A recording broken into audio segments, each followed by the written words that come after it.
এই যে পলাতক স্বৈরাচার, এই স্বৈরাচারের সরকারের সময় একজন সাবেক রাষ্ট্রপতি বিমানবন্দর দিয়ে চলে গিয়েছে দেশ ছেড়ে।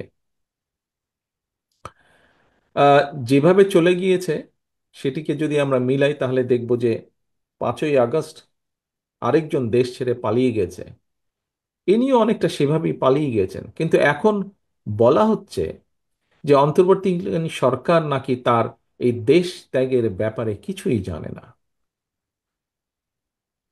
ঘটনাটি গতকাল, এবং গতকাল থেকে আজকে পর্যন্ত যতজন মানুষের সাথে আমার কথা হয়েছে প্রত্যেকের মনে প্রশ্ন উঠেছে, প্রত্যেকে প্রশ্ন করছে তাহলে অন্তর্বর্তীকালীন সরকার জানেটা কি।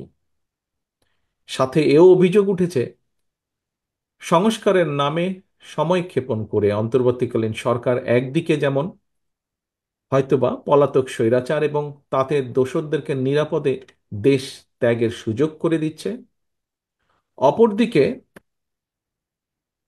অত্যন্ত সুকৌশলে নানা ইস্যু সৃষ্টি করে স্বৈরাচার বা ফ্যাসিবাদে বিরোধী যে রাজনৈতিক দলগুলো আমরা যারা মাঠে ছিলাম সেই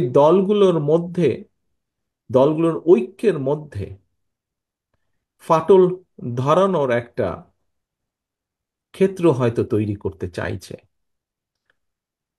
পলাতক স্বৈরাচারদের সহযোগীদেরও পুনর্বাসনের ক্ষেত্র হয়তো তৈরি করতে চাইছে।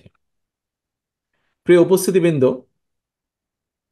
এই বিষয়গুলো ঘুরে ফিরে মানুষের মনে প্রশ্ন তৈরি করছে।